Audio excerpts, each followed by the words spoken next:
जी 5 minute लगाएं और page 476 पर क्वेश्चन 34 को पढ़ लें।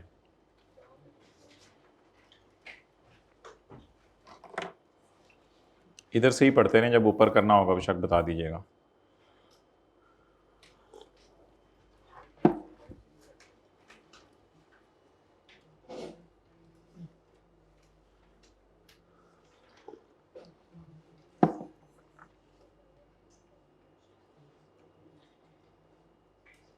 जब ऊपर करना होगा बता दीजिएगा, बातें ही बाद में कर लीजिएगा।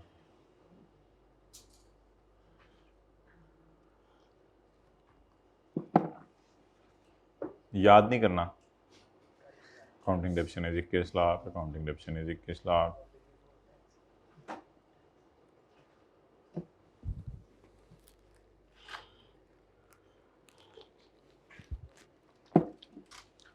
वो देखें, आपको एक बंदा बैठा हुआ नजर आ रहा है, सारे पीछे देखें, वो सिर्फ मुझे नजर आ रहा है। ओए होए होए, नहीं नजर आ रहा आपको? सिर्फ मुझे नजर आ रहा है। ओए होए, ये कौन है भाई? वो देखो सेकंड लास्ट रो में कौन बैठा हुआ है ना? सर नजर आ रहे हैं? जैकेट नजर आ रही है सिर्फ, ठीक है।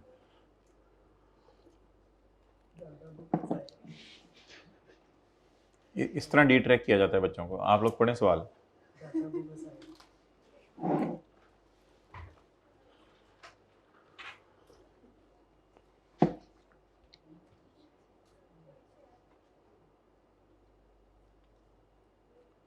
कोई ऐसी एडजस्टमेंट, कोई ऐसा लफ्ज़ जो पहली दफ़ा ज़िंदगी में पढ़ा हो, बता दीजिएगा।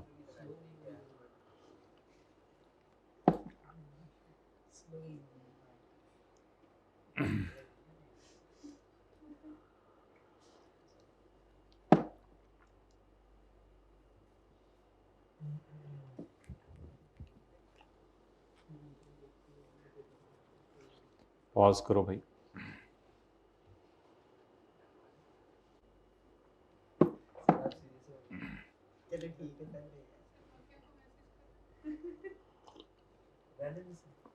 किसको मैसेज करना है?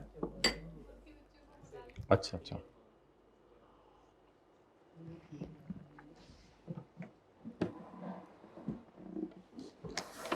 जी प्रॉफिट कितना है?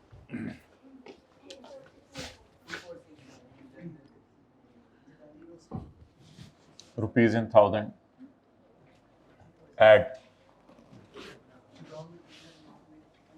Working number 2, purchase not allowed, higher of lower of? Lower of what and what? Purchase on which no tax reduction and 20% of total purchase. Okay. Raw material of 78 lakh, no withholding tax was deducted at the time of payment. What is the purchase on which tax is not deducted? अब total purchase भी यही है, मैं और दी नहीं हुई सवाल में दी नहीं हुई टोटल परचेज तो यही है 1560। So what is purchase not allowed? 1560। 6 पे क्यों तुम्हारा इतना जोर है?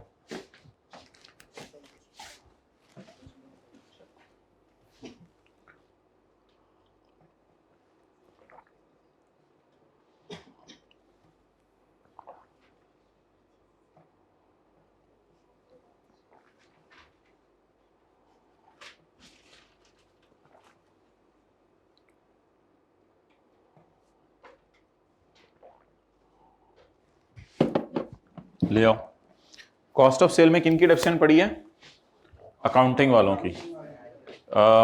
इसको उल्टा दें फिलहाल, जब वक्त आएगा तो बोलें आगे, जब वक्त आएगा तो हाँ कवर में चले जाएंगे, ये बात भी बोल सकते हैं, मुझे कोई मसला नहीं इसमें।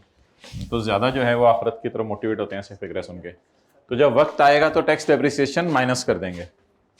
फिलहाल अकाउंटिंग डेप्रिसिएशन उल्टा दें 2100।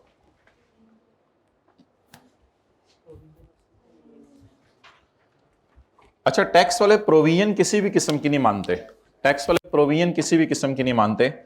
प्रोविजन चाहे बैड डेट की हो चाहे स्लो मूविंग स्टॉक की हो, प्रोविजन एक अंदाजा होता है असल में, तो अंदाजों को टैक्स वाले नहीं मानते, इसको भी नॉट अलाउड कर दें। खर्चों में पड़े होने की वजह से क्या हो चुकी है, माइनस, टैक्स वाले इसको माइनस नहीं करने देंगे, उल्टाएं 1800। अच्छा, ये अगर आप लोगों ने किया कि कल भी आप लोग कहें कि थोड़ा सा हमें कोई एक न्यूमेरिकल करा दें, तो ये मुझे सोचना पड़ेगा, फिर मैं इंशाल्लाह कोशिश करूंगा, आपकी रिक्वेस्ट मान लूं, लेकिन अगर आप लोगों ने ज़्यादा रिक्वेस्ट की तो फिर मैं देख लूंगा, इंशाल्लाह कल भी कर लेंगे।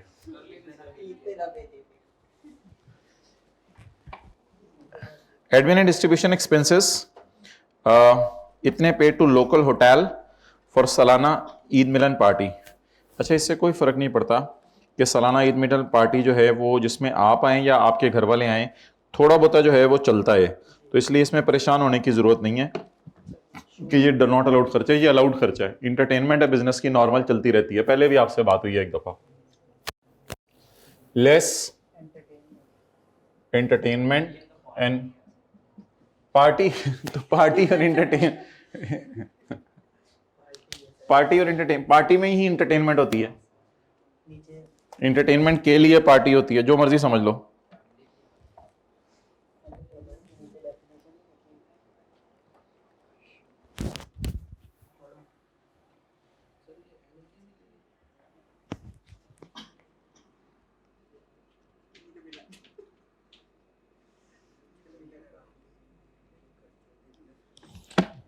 बारह लाख 35,000, ऐसे देखें कहानी इतनी लंबी छोड़ी है।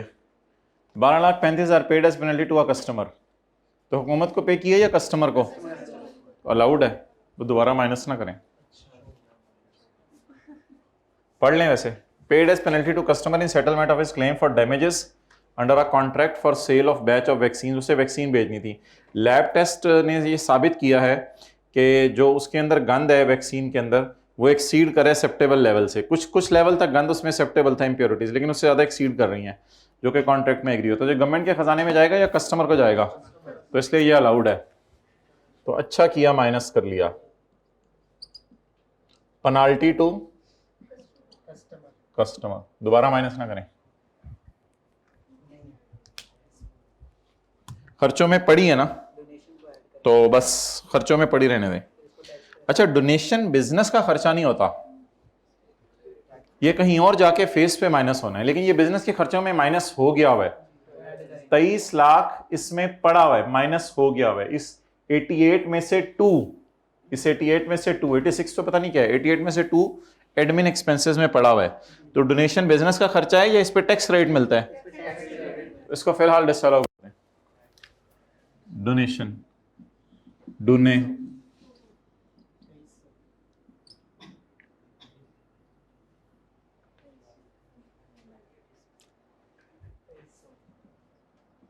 और साथ रिक्लासिफाई लिख दें, क्योंकि इसको एंड पेज का टैक्स क्रेडिट देंगे, न्यूमेरिकल के फेस पे टैक्स माफ करेंगे। फर्क सवाल बना रहे हैं वैसे ही, क्या वो कह भी रहे हैं कि सही सवाल बनाओ।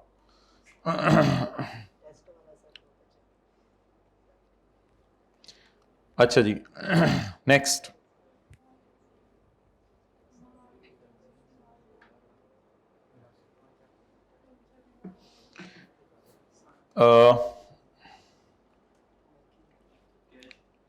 Marketing expenses. अच्छा, ये ना एक लंबी बहस है जो नॉर्मल क्लास में हम करेंगे। फिलहाल मैं 5 लाख को डिसअलाउ कर रहा हूँ क्योंकि कैश में पे हुआ है।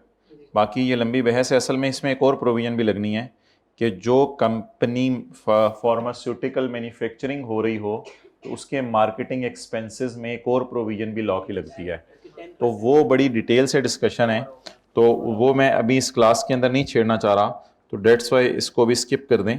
लेकिन उसकी वजह से जवाब में कोई फ़र्क नहीं पड़ेगा, जवाब इंशाल्लाह हम जो है वो कर लेंगे, जवाब की टेंशन नहीं है।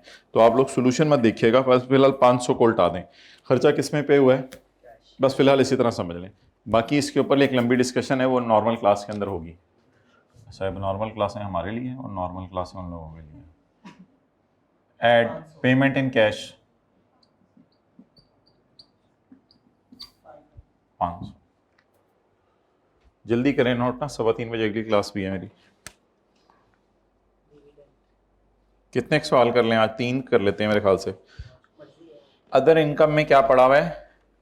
डिविडेंड। अदर इनकम में पड़ा हुआ है डिविडेंड। अच्छा मुझे बताएं, अदर इनकम में अगर डिविडेंड पड़ा हुआ है तो इस 3560 में डिविडेंड पड़ा हुआ है, तो मैंने तो इसके साथ इनकम फ्रॉम बिजनेस लिख दिया 2468 के साथ। अब क्या करूं? इस 2468 के साथ बिजनेस इनकम लिख दी और इसमें डिविडेंड पड़ा हुआ है। अब क्या करूं? पढ़े हुए को क्या करूं?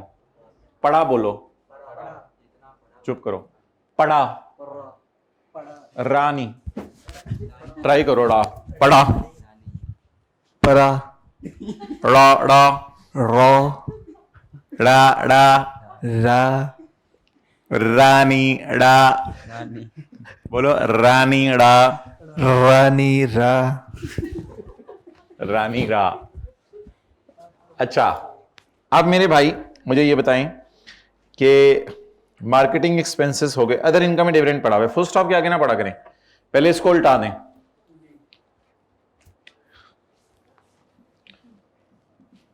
खर्चे पड़े होते थे तो उन्हें ऐड करते थे, इनकम पड़ी हुई है तो उसे लेस करेंगे, डिविडेंड इनकम, और इसको रिक्लासिफाई भी करना है। और साथ ही वर्किंग 2 कर सकते हैं, वर्किंग 3 नंबर डिविडेंड की 3 साथ ही कर सकते हैं।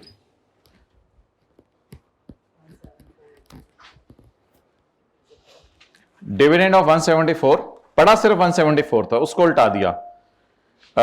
ये अमाउंट है, लिस्टेड कंपनी से डिविडेंड आया है, टैक्स कटने के बाद टैक्स कटा है 15% और ज़कात कटी है 30,000।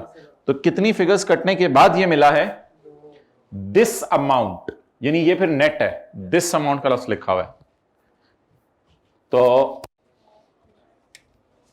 पिछले दिनों किया था ये concept, net dividend is equal to gross dividend minus tax minus ज़कात।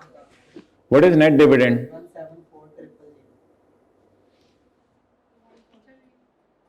174।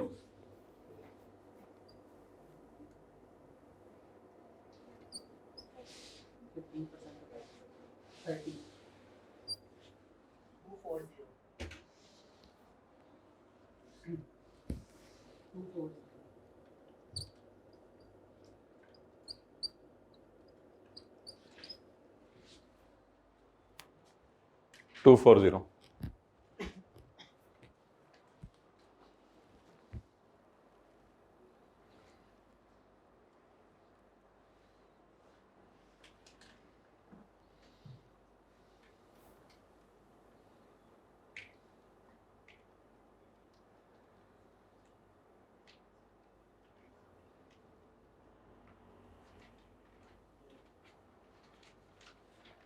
ओके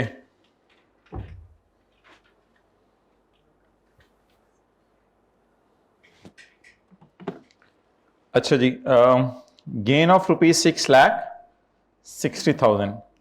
अच्छा उसको रिक्लासिफाई कर लेंगे, फेस उस पे ले जाएंगे। पॉज करो, पढ़ें जी आगे।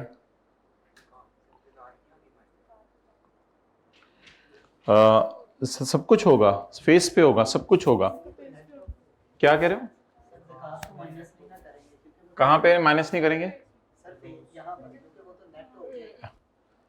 अच्छा भाई ये 15 दफा मैं बोल चुका हूं, पढ़ा बस ये है, फुल स्टॉप के आगे जो मर्जी लिखा हुआ है मुझे उससे कंसर्न नहीं। जब आपने पढ़े हुए को उल्टा दिया तो ये टोटली सब कुछ पाक हो गया।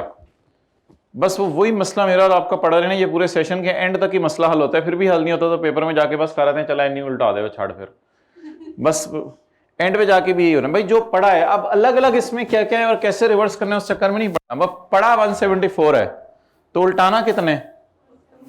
आगे उसने तो पढ़ा लिखा ही नहीं हुआ, अब इसमें जो मर्जी था वो उलट गया, सब उलट गया, सब उलट पुलट गया, सब खत्म हो गया।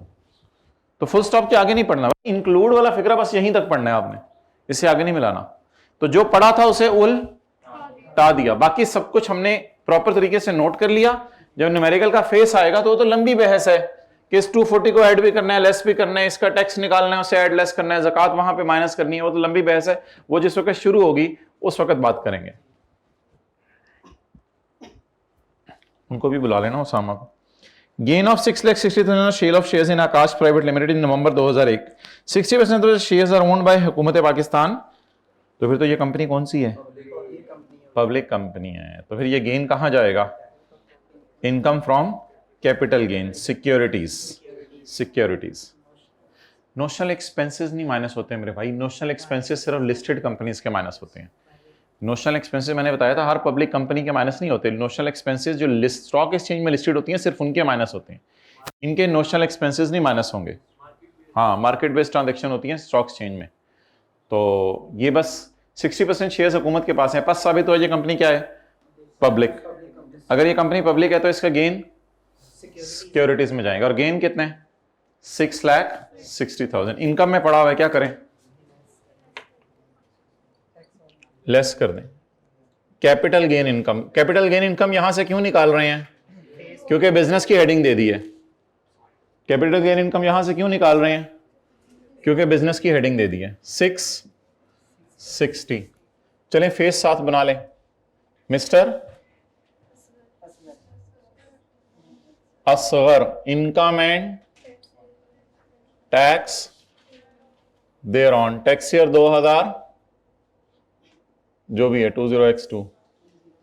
Income from business working 1, income from capital gain separate block, disposal of securities, disposal of 660। इन्ना लिल्लाहि व इन्ना इलैहि राजिऊन। मैं बोल रहा था डिस्पोजल ऑफ, आगे से कहते हैं 660, डिस्पोजल ऑफ सिक्योरिटीज।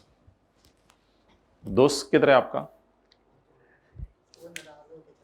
नाराज होके चला गया मेरे से। आपसे क्या हरकत की थी आपने? बाद में बताऊंगा, भूल जा नहीं है मुझे पूछना।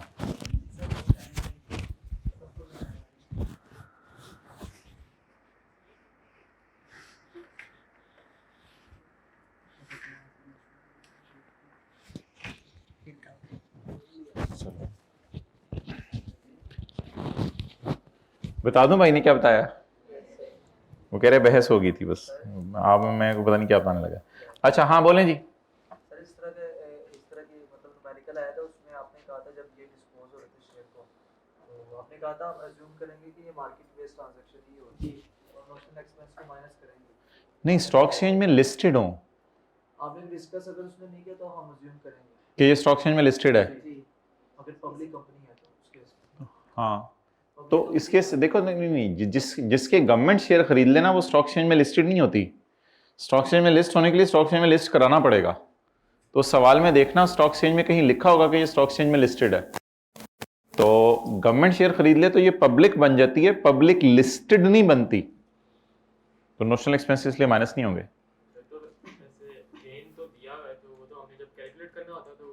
वैसे भी नोशनल एक्सपेंसेस माइनस तो कर भी नहीं सकते क्योंकि कंसिडरेशन कॉस्ट अलग अलग नहीं दी हुई। ओके, आगे चलें। ये तो अदर इन्फॉर्मेशन है, छोड़ें, रिक्वायरमेंट पढ़ते हैं। अदर इन्फॉर्मेशन को क्या करना होता है हमने? कुछ भी नहीं, खेलें हमारे फ्यूचर से, हमारा फ्यूचर ही मिला है इनको खेलने के लिए। पढ़ें जी point 1। Second hand plant was imported from France at a cost of 25 lakh. ये कॉस्ट ऑफ सेल में पड़ा हुआ है ना, उल्टा दें। नहीं नहीं नहीं, जो पड़ा हुआ था उसके साथ लिखा हुआ था पड़ा हुआ है, पड़ा हुआ है, पड़ा हुआ है, पड़ा हुआ है, पड़ा हुआ है। तो पड़ा हुआ है, पड़ा हुआ है, पड़ा हुआ है, पड़ा हुआ है, लिखा हुआ है। यहां अदर इंफॉर्मेशन है, ये नहीं लिखा हुआ अदर इनकम में पड़ा हुआ है। तो बोले कहीं नहीं पड़ा हुआ, हाथों का रखे इधर, कहीं नहीं पड़ा हुआ, तो कहीं नहीं पड़ा हुआ। तो सेकेंड हैंड प्लांट इंपोर्ट किया फ्रांस से, विद होल्डिंग टैक्स 1.5 लाख है, डिडक्ट हुआ था इंपोर्ट स्टेज पे। नहीं, ये विद होल्डिंग टैक्स होता है इनकम टैक्स, ये विद होल्डिंग टैक्स होता है इनकम टैक्स। तो ये इंपोर्ट स्टेज पे कटा है, तो ये बस न्यूमेरिकल के फेस पे एंड पे माइनस कर देंगे हम। इतना टैक्स ऑलरेडी हुकूमत के खजाने में पहुंच चुका है, तो इस पे लिख लें, एंड पे माइनस हो जाएगा बस। ये इस टैक्स को एसेट की कॉस्ट का पार्ट ना बनाइएगा, ये टैक्सेस वापस हो जाते हैं, रिफंडेबल होते हैं। अच्छा, टैक्स के साथ कभी भी ना लिखा हो ना तो ये टैक्स इनकम टैक्स होगा। With holding tax means income tax. जब कभी लिखा हो ये सेल्स टैक्स है, कस्टम ड्यूटी है, वो और बात है।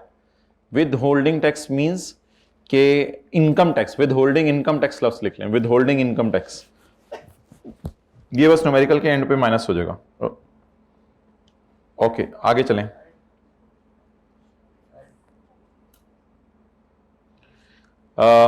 AC incur 3,75,000 on the installation of plant, उसने 3,75,000 इनकर किए हैं प्लांट इंस्टॉल करने पे, विच इज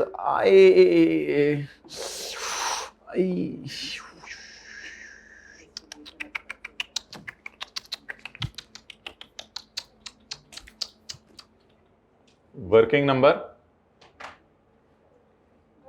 4 प्लांट जी। कॉस्ट कितनी है मैं देख लेता हूं,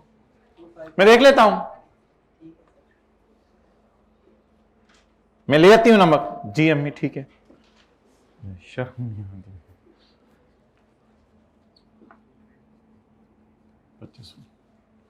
cost of plant is 2500, with holding tax तो इन पे माइनस होगा।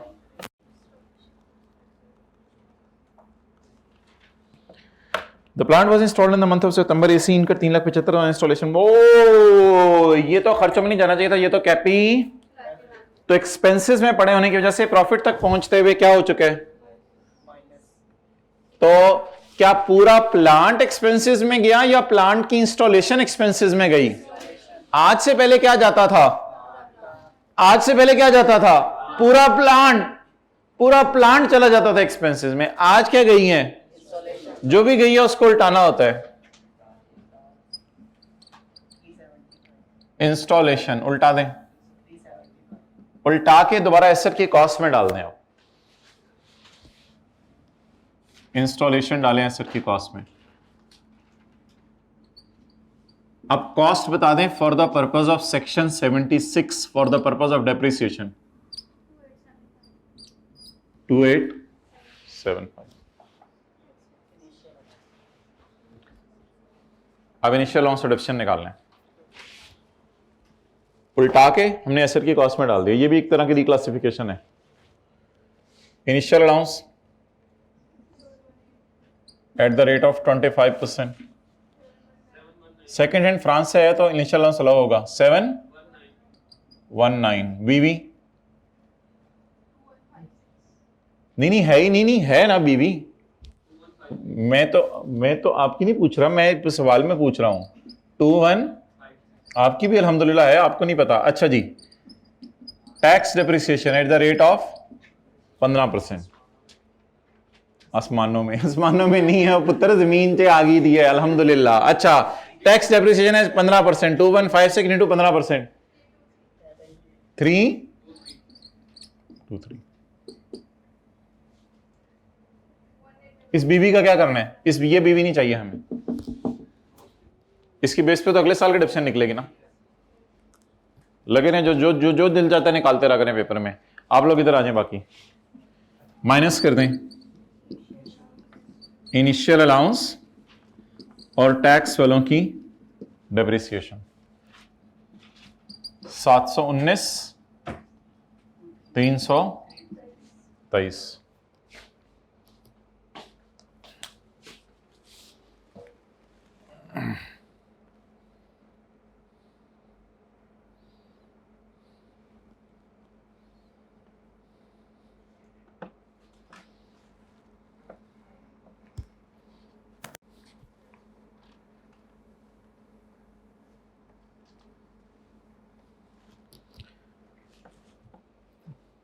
प्री कमेंसमेंट एक्सपेंडिचर है 34 लाख रुपए का, ये P&L में डाल दिया था। अच्छा ये ना जरा देखिएगा, हमारा ईयर एंड है 31 दिसंबर 20x1, इसको जो भी ले लें, 2021 ले लें, जो मर्जी ले लें, 2021। तो हमारा ईयर एंड है 31 दिसंबर 2021। इसको वैसे कहते होते हैं स्पेशल टैक्स ईयर, इसको कैसे क्या कहते होते हैं, स्पेशल टैक्स ईयर। आपको पता है इसको डिनोट करते हैं 2022 से। आप बता सकते हैं इसके बाद 30 जून कौन सा आ रहा है, 30 जून 22। तो देखें रिक्वायरमेंट क्या होगी, रिक्वायरमेंट बड़ी मजे की होगी। रिक्वायरमेंट बड़ी मजे की होगी। 2002 का न्यूमेरिकल सॉल्व करें, यानी 2022 का, क्योंकि बहुत से बच्चे इस अटेम्प्ट में ये नोट दे के आए थे शायद कि ये डेटा 2001 का है और रिक्वायरमेंट 2022 की है, so numerical needs not be solved. तो नंबर मिल गए होंगे अल्हम्दुलिल्लाह 19। तो numerical need not be solved, ये हम नोट दे के आएंगे, numerical need not be solved. भाई अगर किसी को याद नहीं आ रहा तो एक दिन हमने क्लास में पढ़ा था, ये 1 जनवरी 24 है और ये 31/12/24 है, तो इसको डिनोट कैसे करना है? डिनोट किसी को याद हो? स्पेशल टैक्स ईयर 2025, आपको याद होगा मैंने कहा था इसके बाद जो 30 जून आ रहा होता है उस साल से डिनोट करते हैं, तो इसे डिनोट करेंगे टैक्स ईयर 2000। इसके बाद कौन सा 30 जून आ रहा है सोच के बताएं? 26 वाला बोले मियाँ छाला मार दे तुझे। इसके बाद 30 जून 25 आ रहा है ना, तो इसको टैक्स ईयर 2025 के नाम से डिनोट करेंगे। अच्छा सॉरी भाई, मुझे नहीं पता था अभी चैप्टर 4 में ही मसले हैं।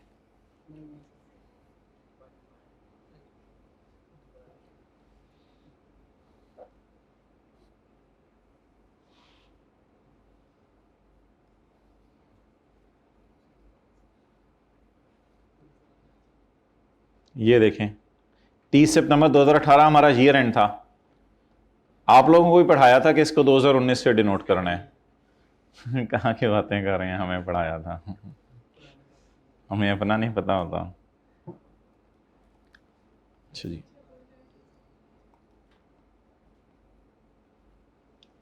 पॉज करो यार। अच्छा भाई सवाल में आगे लिखा हुआ है pre commencement expenditure of 34 lakh पर charge to P&L for year ended 31 December 20x0।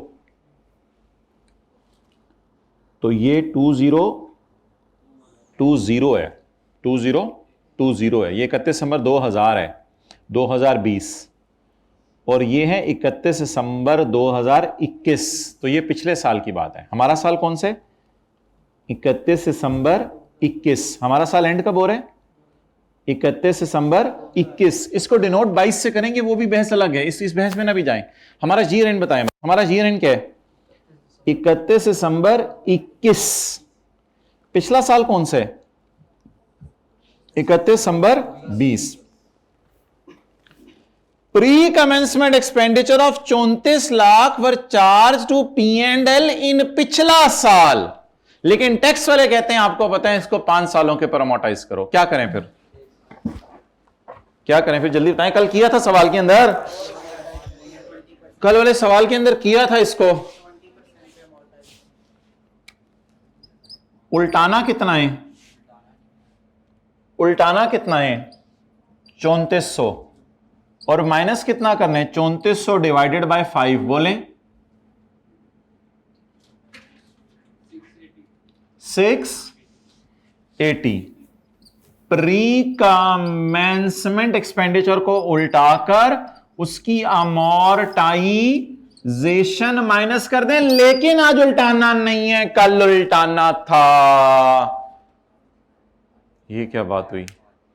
आज उल्टाना नहीं है, कल उल्टाना था, ये क्या बात हुई भाई? एक बात देखें जरा प्री कमेंसमेंट एक्सपेंडिचर के बारे में। आप आके, अल्लाह आपके साथ वाले का भला करे, अल्लाह उसके भाग लगाए, उसको आप जैसी नेक औलाद। तो आप आके जरा देखें, कल हमने जो सवाल किया था क्वेश्चन नंबर 20,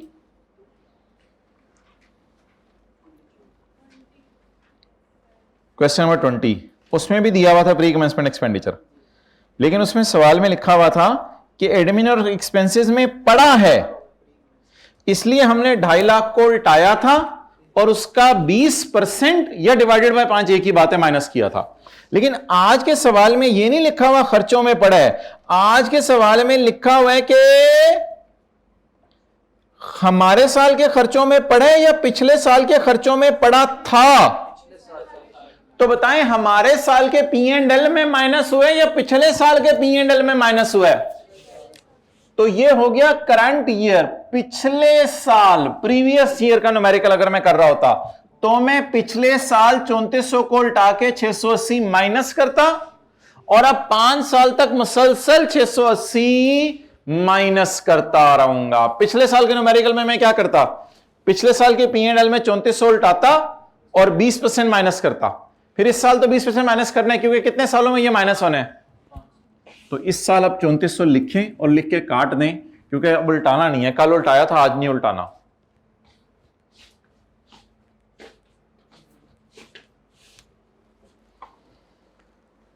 टैक्स वालों की डेप्रिसिएशन है other than imported plant. Imported plant की तुमने निकाली भी है। Other than imported plant is 1900, बाकी एसेट्स की 1900 टोटल करा दें। लेस टैक्स वालों का डेप्रिसिएशन 6647। 2-3 लोग और कंफर्म कर दें। 6647 6647।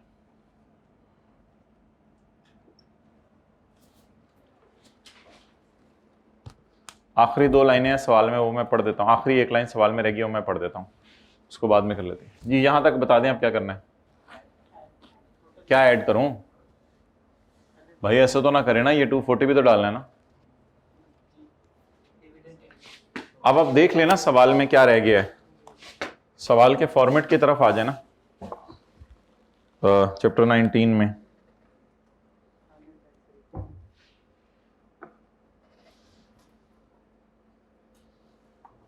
Chapter 19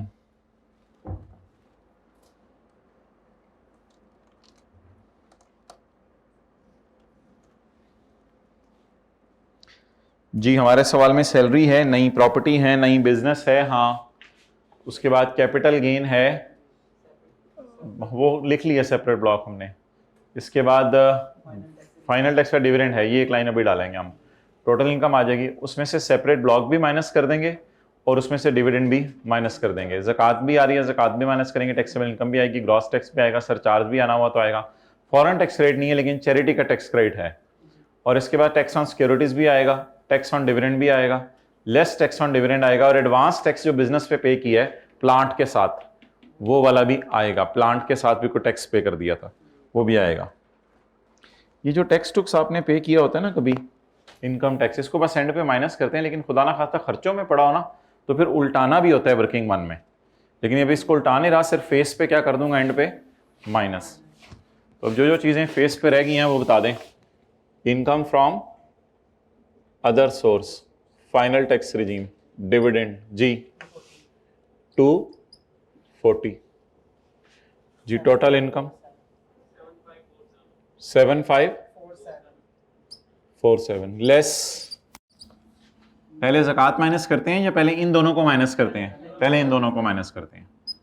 income from capital gain 660, income from other source FTR separate block 240। फिक्रा बोलें, फिक्रा बोलें, आ जाके खोती बोर्ड थल, वही 6647 आ गया।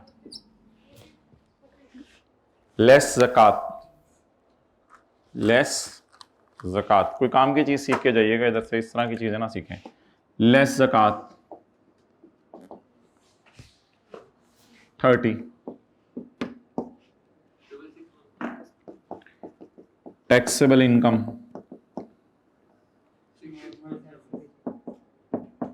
6617।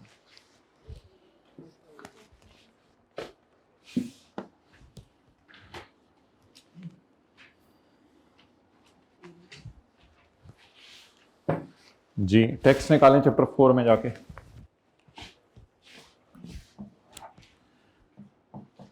टैक्स इसे कहते हैं ग्रॉस टैक्स, यानी अभी तक इसमें से टैक्स क्रेडिट माइनस नहीं हुए, और इसको कहते हैं gross tax normal tax regime. जी चैप्टर 4 6617। नहीं 2067 नहीं, मुझे अलग अलग बताओ। 1610000 ऑफ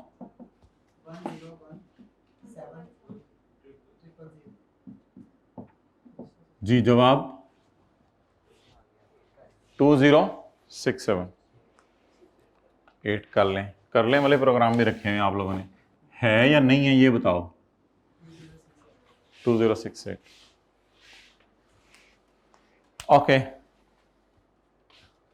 अब आप क्या करें, सरचार्ज ऐड करें, वो है नहीं, फॉरेन टैक्स क्रेडिट माइनस करें, वो है नहीं, tax credit under section 61 A over B into C, where A is 2068 and B is 6647. ओहो, यहां से उठाना है 6617, 6617 and C is lower of. Actual donation इधर पड़ी हुई है 2300 या 30% ऑफ 6617,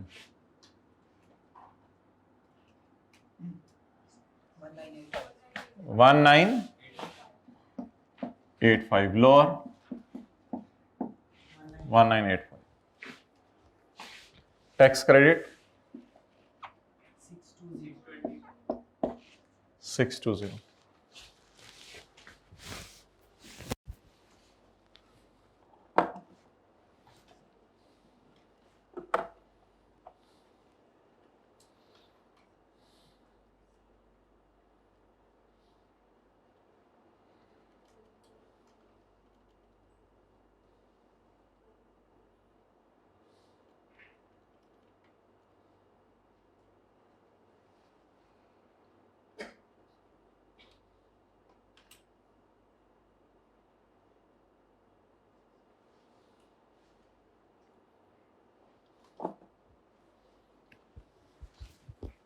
ओके, अब बता दें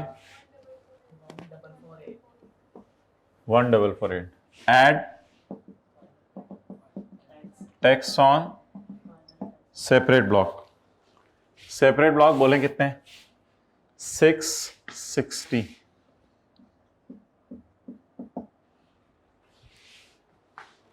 जाके रेट देखते हैं।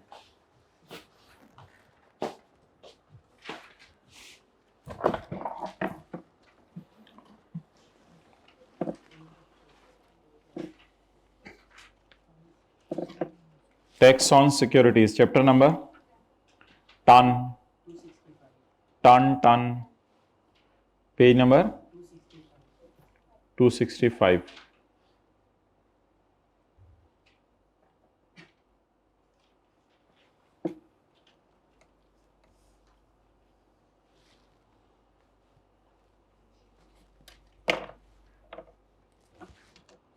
डेट ऑफ परचेज जून 2020 ले लें इसको। अब अगर डेट जून 2020 है, अस्सलाम वालेकुम हजरत, कितना टाइम लगेगा अंदाज़न? अगर डेट जून 2020 है तो एक्वायर्ड ऑन और आफ्टर जकम जुलाई 24 नहीं, एक्वायर्ड नहीं, एक्वायर्ड ये वाला है ना 12.5,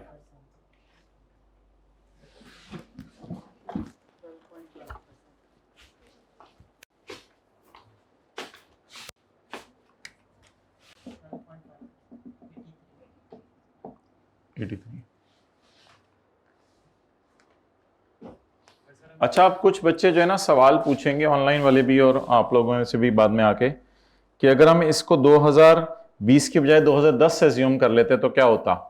नहीं भाई, ऐसा मसला आपके पेपर में नहीं आएगा, क्योंकि ऐसी जो भी लाइन लिखी होगी ना आपके पेपर में उसमें लिखा होगा 20x5, तो आप उसे 2025 ही अज्यूम करेंगे। 20x5 आप लेटेस्ट वाला जो साल आपके पेपर में आएगा वो करेंगे, तो आपके पेपर में इंशाल्लाह ये मसला नहीं होगा। उसमें या तो वाज़ेह साल लिख देगा और अगर x डालेगा तो उसे 2024-25 ही समझिएगा जो भी गुजर रहा है। हो सकता है आपके टाइम में लिखा हो 20x3, तो 2023 इसको लीजिएगा बस। तो पेपर में ये वाला मसला नहीं होता, ये तो पुराने सवाल हैं, इस वजह से थोड़ा सा ऐसा आ रहा है। ओके, सिक्योरिटीज का टैक्स आ गया, आगे tax on final tax regime, dividend, dividend income, dividend का रेट 36, टोटल 1567। डिविडेंड फौरन माइनस कर दें, लेस टैक्स ऑन डिविडेंड 36। अब बस आखिरी चैलेंज होता है सवाल में कि जहां जहां आपका इनकम टैक्स कटा हुआ है वो आप लोगों ने माइनस करना है, जहां जहां आपका इनकम टैक्स कटा हुआ है।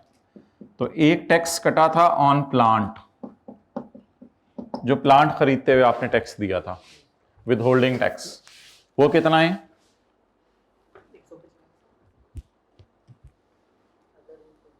वो कितना है बोलो?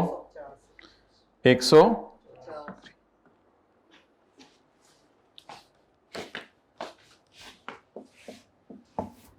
और आखिरी लाइन सवाल की उधर ही रखो भी।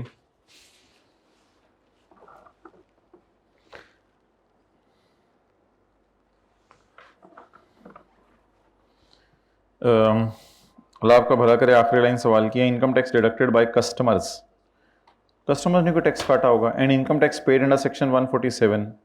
बस इस सारे का क्या करें आप? कोई कस्टमर ने काट लिया है, कोई हुकूमत ने एडवांस में मांग लिया है, क्या करें इन सब का? बस एंड पे माइनस कर दें, ये टैक्स हुकूमत तक पहुंच चुका है आपका। तो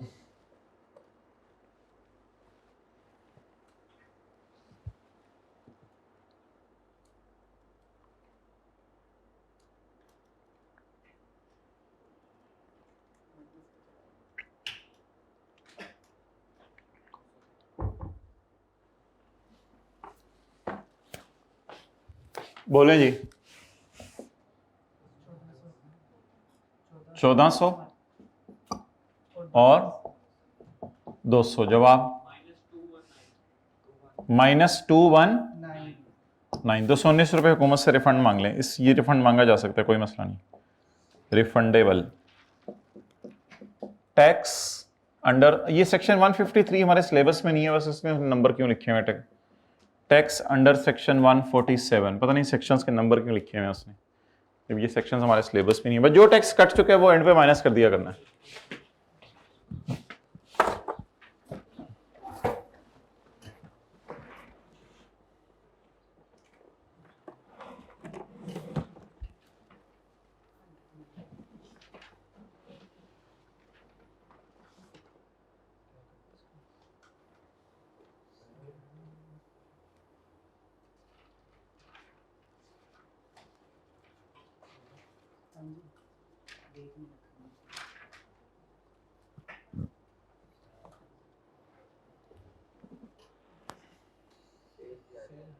क्या है? सेल 100 मिलियन से ज्यादा है, इग्नोर मिनिमम टैक्स। सॉरी, ऐसे हंसना नहीं चाहिए, मुनासिब नहीं है। इग्नोर मिनिमम टैक्स, उसने लिखा हुआ था सेल के ऊपर 1.25% नहीं लगाना। सेल इसकी 100 मिलियन से ज़्यादा थी, 324 मिलियन थी, लेकिन कभी कभी ऐसा सवाल भी आ जाता है जो कहता है सेल पे आपने 1.25% नहीं लगाना। कितने नंबर आ जाने थे आपके इस सवाल में अगर मैं ना भी करवाता तो? ये रॉ मटेरियल वगैरह, accounting depreciation, provision, hotel local, hotel penalty वगैरह, फिर डिविडेंड उल्टाना था, गेन उल्टाना था, सेकंड हैंड प्लांट की अमोर्टाइजेशन वगैरह निकालनी थी, इंस्टॉलेशन डाल के आप निकालते, मेरे ख्याल इतनी अकल तो थी कि 2500 में आप 375 ऐड करते। बस ये बात याद रखिएगा, जहाँ कहीं लिखा नहीं हुआ ये चीज़ें कहीं पड़ी हैं तो उल्टाने की जरूरत नहीं है। जैसे प्लांट की कॉस्ट 25 लाख कहीं नहीं पड़ी हुई, तो उल्टा के माइनस करनी है या बस डायरेक्ट डेप्रिसिएशन निकालें? डायरेक्ट डेप्रिसिएशन निकालें। अच्छा, अब बस ठीक है, छुट्टी करें। टर्म टेस्ट 1 का वो एक सवाल मैंने कहा था वो देख लें, टर्म टेस्ट 1 निकालें और साथ चैप्टर 10 खोल के रखते हैं। ये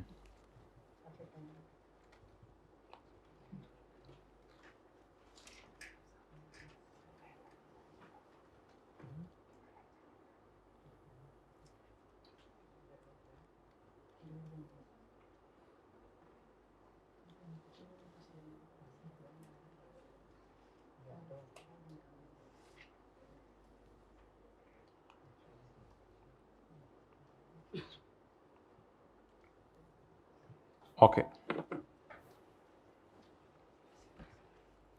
कौन सा सवाल था ये?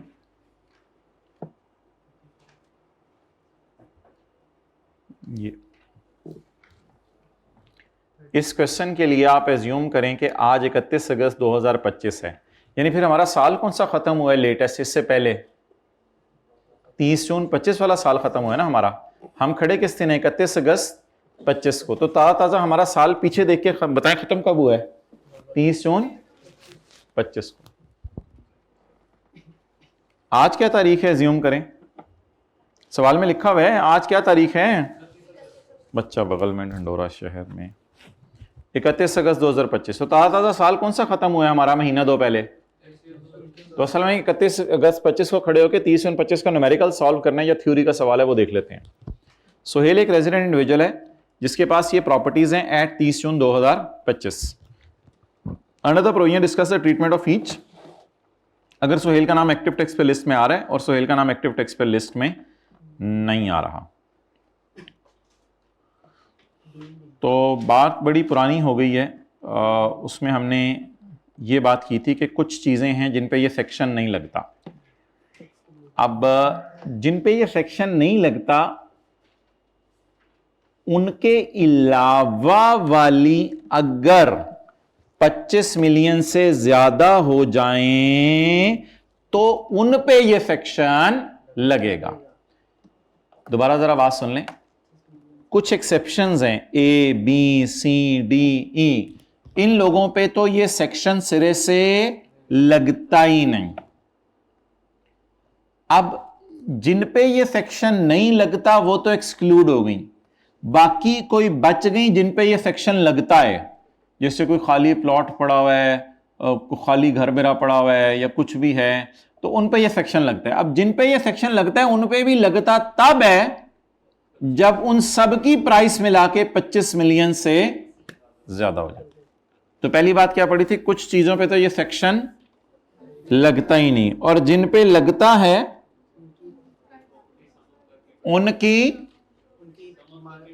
उनकी प्राइसेस जमा करके अगर 25 से गुजर जाए तो।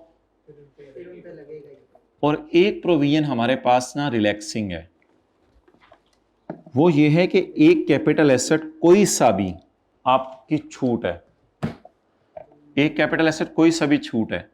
मैंने थोड़ी सी आपको इंडिकेशन दी थी, ये हम अपना घर भी कर सकते हैं, लेकिन अगर कोई और महंगा एसेट है हमारे घर से भी ज्यादा तो उसको भी यहां डाल सकते हैं। इसमें एक छूट है, रिलैक्सेशन है, कोई भी एसेट जो आपका उसको यहां डाल के फारग कर सकते हैं।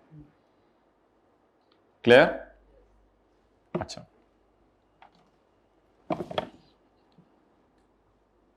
पहले मैं जरा इस बात को समझाने की कोशिश करता हूं, पॉइंट ए जो मैंने आपको कराया है, पॉइंट ए जरा आपको समझाने की कोशिश करता हूं।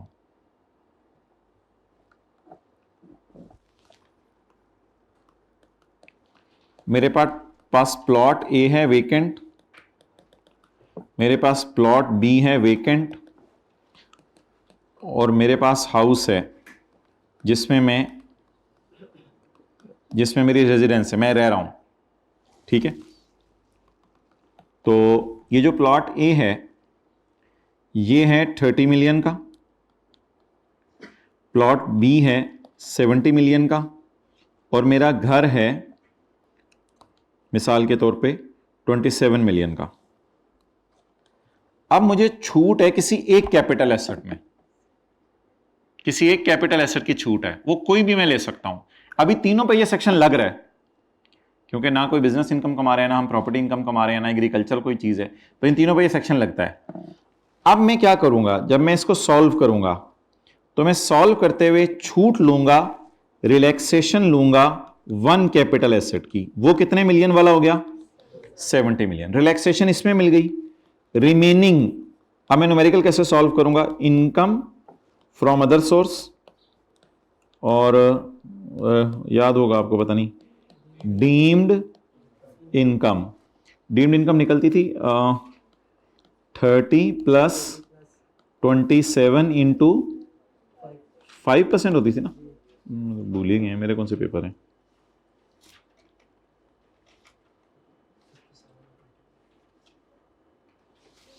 ये कैलकुलेशन नहीं करके दे रहे इसलिए मैं थोड़ा लेट हो जाऊंगा जी। 2.85 और इसके ऊपर टैक्स इनटू 20% जी, 0.57। अगर किसी को याद नहीं तो ये कॉन्सेप्ट नोट कर ले, फिर हम जो है वो चलते हैं आगे। इन तीनों प्रॉपर्टीज पर क्या लग रहा था, इन तीनों प्रॉपर्टीज पर क्या लग रहा था, डीम्ड इनकम वाला सेक्शन लग रहा था। तो मुझे एक एसेट की छूट है, कोई भी बेहतर है, कौन सा वाला एसेट उठाऊं, सबसे महंगा वाला, बड़ा तो नहीं, बड़ा तो उससे 2 फ्लोर का और सस्ता हो, सबसे महंगा वाला, क्योंकि एक एसेट में छूट अवेलेबल है।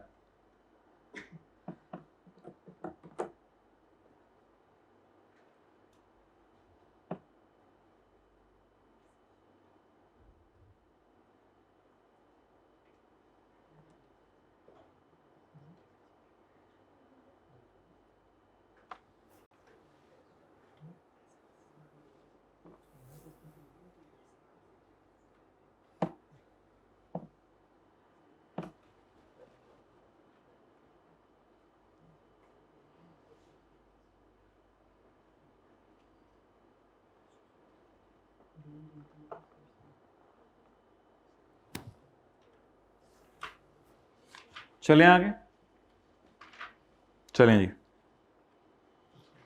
अच्छा, अब एक मजे की बात बताएं, वैसे ही आपसे पूछ रहा हूं, चेहरा इधर करें।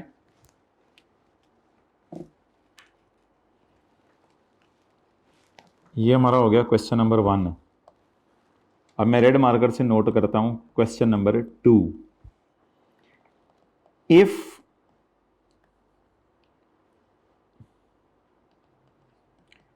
if all data same, if all data except,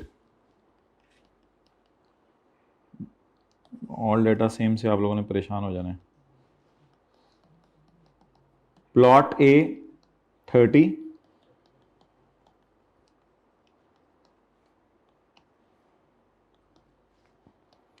अब क्या सॉल्यूशन होगा? एक तो रिलैक्सेशन में निकल गया, कौन सा वाला? 70, और बाकी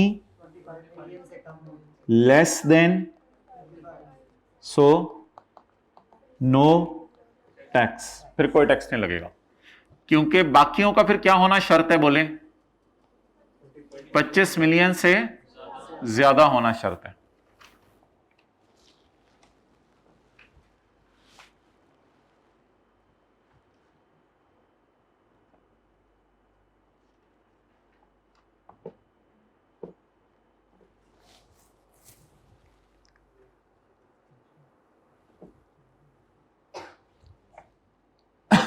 चलें आगे।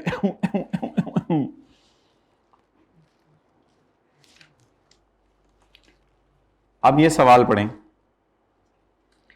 For the purpose of this part assume that today is 31 August 2000, note कर रहे थे, कर लें।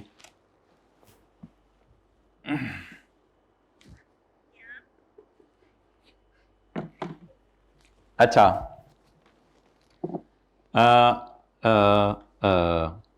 An office building with a fair market value of 30 million. एक ऑफिस बिल्डिंग है, फेयर मार्केट वैल्यू जिसकी 30 मिलियन है।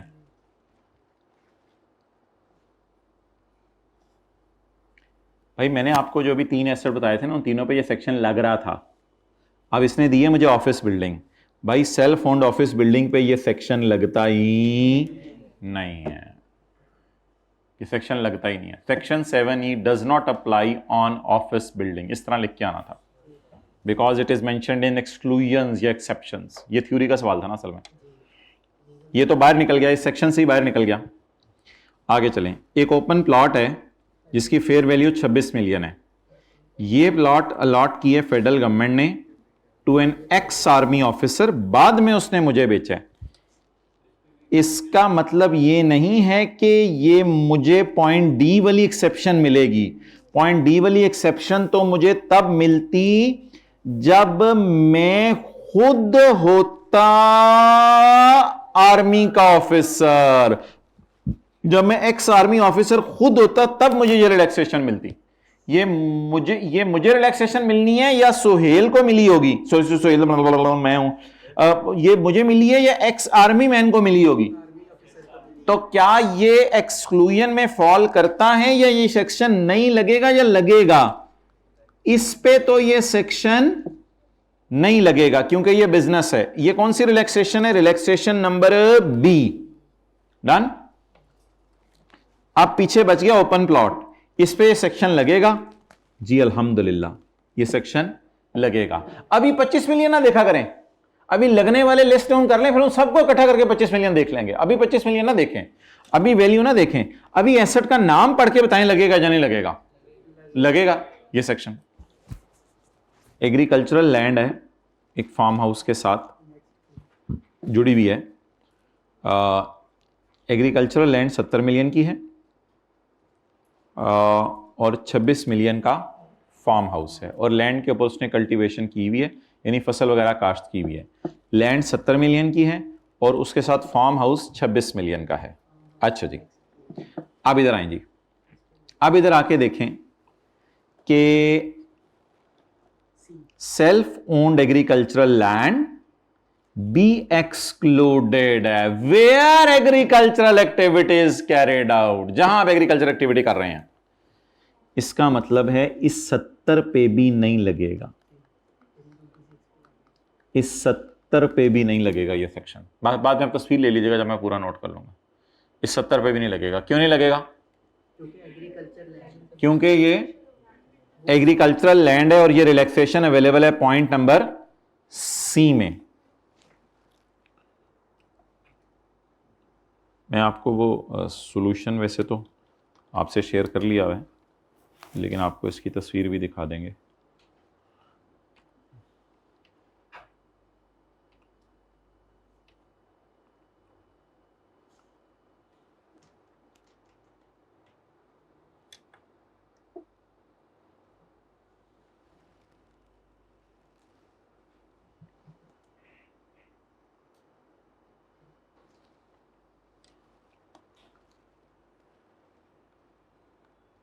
अच्छा, ओके, यहां तक क्लियर हो गया। आगे और एक फार्म हाउस है 26 मिलियन का। अब फार्म हाउस अगर बड़ा वाला है तो ये सेक्शन लगेगा, अगर फार्म हाउस छोटा वाला है तो ये सेक्शन नहीं लगेगा। ये आपको याद है, अगर फार्म हाउस बड़ा वाला है तो ये सेक्शन लगेगा। This farm house section 7E will apply because it is बड़ा वाला। अगर फार्म हाउस बड़ा वाला है तो ये सेक्शन लगेगा, अगर फार्म हाउस छोटा वाला है तो ये सेक्शन नहीं लगेगा। So that was the worst part of question by ICAP. ये पार्ट क्वेश्चन का वर्स्ट पार्ट था। आईकैप को बताना चाहिए था कि ये जो फार्म हाउस है हमारा, ये बड़ा वाला है या छोटा वाला है। उसने बस 26 मिलियन लिख के दे दिया और आईकैप ने सॉल्यूशन में एज्यूम किया है ये बड़ा वाला है। एज्यूम, आप एज्यूम ये भी कर सकते हैं छोटा वाला है, उस तरह भी एज्यूम करके हम डिस्कस कर लेंगे इंशाल्लाह भी। उसने ये एज्यूम किया सॉल्यूशन में कि ये बड़े वाला फार्म हाउस है। अच्छा, अब मुझे बता दें, अगर मैं एज्यूम करूं ये बड़े वाला फार्म हाउस है तो इस पे भी सेक्शन 7E लगेगा। अब आप मुझे बता दें, एक है मेरा 30, एक है मेरा 26, एक है मेरी लैंड एग्रीकल्चर की 70 और एक है मेरा 26 का फार्म हाउस, जिसे मैंने कौन सा वाला एज्यूम कर लिया है? बड़े वाला। अब इस पे सेक्शन 7E नहीं लग रहा, इस पे सेक्शन 7E नहीं लग रहा, इस पे लग रहा है और इस पे, लेकिन एक कैपिटल एसेट माफ है ना, वो भी तो प्रोविजन है कि एक कैपिटल एसेट आपको वैसे ही माफ है, तो उसमें से अब ये दो बच गए, इनमें से कोई निकाल दे। जैसे वो 3 में से अभी तीनों में लग रहा था ना यार, आप लोग क्लास में थे। अभी याद है, अल्लाह करे पता नहीं ये एग्जांपल कहां नोट की हुई थी, तो कुछ हो भी नहीं रहा इसको। अभी आपको याद है जो मैंने एग्जांपल कराई है, उसमें तीनों पे टिक हो रहा था। जब तीनों पे टिक हो जाए तो उनमें से एक को क्या कर देना होता है? ये देखें, ये देखें, तीनों पे लग रहा था ना, लग रहा था ना तीनों पे। उनमें से मैंने एक को क्यों माफ कर दिया था? क्योंकि कोई एक हमें हमेशा ही क्या होता है? माफ होता है। अब जरा बात कोई थोड़ी थोड़ी समझ लगी तो आप लोग ऐसा करें, लिखें अपने रजिस्टर पे टर्म टेस्ट क्वेश्चन 5 बी का फर्स्ट बुलेट, बी का first bullet, term test question 5 B का फर्स्ट बुलेट। अब क्या करें, अब देखिए इधर सारे, अब ये 30, 26, 70, 26 बड़ा लिख के ये लगाएं, cross tick cross tick.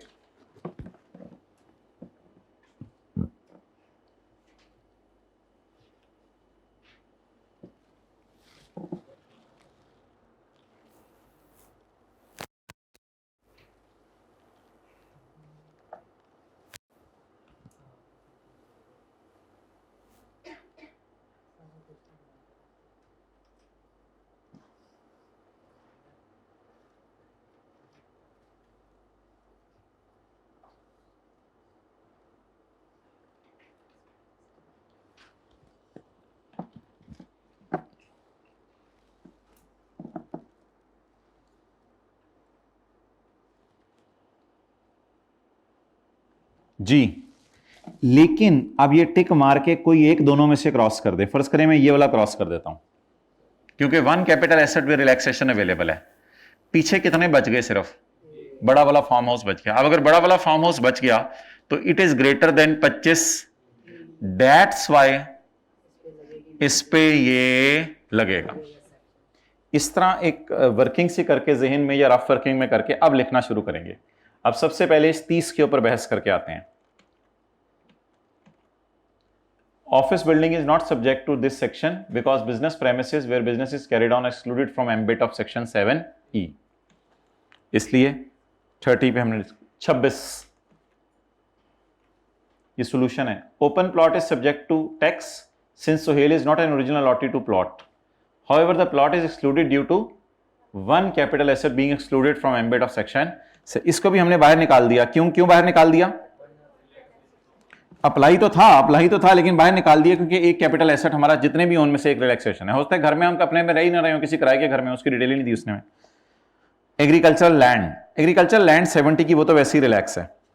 Agricultural land is not subject to tax, however the farm house is subject to, because इसकी fair value is more than 25 million. लेकिन एक शर्त है इस पे, प्रोवाइडेड दैट के फार्म हाउस बड़ा वाला हो, वरना नहीं। इफ इट इज बड़ा वाला, अगर ये बड़ा वाला हो, प्रोवाइडेड मींस इफ, अगर ये बड़ा वाला। और अगर आप छोटा वाला एज्यूम कर लें तो इसमें भी रिलैक्सेशन है। 25 मिलियन ये नहीं है कि 26 मिलियन का है मेरा तो इस वजह से ये बड़ा वाला है। बड़ा वाला 25 से 26 मिलियन की वजह से नहीं होता, बड़ा वाला एरिया से पता चलता है। एरिया सवाल ने बताया नहीं था तो इसलिए इसने एज्यूम कर लिया इसको बड़े वाला। डन। तो इस पे ये सेक्शन नहीं लगना, इस पे लगना था, उसने भी ये लिखा हुआ सोल्यूशन पे, इस पे लगना था लेकिन एक रिलैक्सेशन अवेलेबल की वजह से नहीं लगना। इस पे तो वैसे ही नहीं लगना क्योंकि इस पे एग्रीकल्चर एक्टिविटी हो रही है, वहीं से हुकूमत रेवेन्यू कमा रही है, तो डबल टैक्स क्यों लगाना। और ये बच गया, अगर ये बड़ा एज्यूम करो तो लगना है, और अगर इसका भी छोटा एज्यूम कर लो तो ये भी एग्जेम्प्ट हो जाएगा। और अगर ये बड़ा होता और खाली 22 का होता तो भी रिलैक्स हो जाते क्योंकि ओवरऑल वैल्यू किससे कम है? 25 मिलियन से। डन।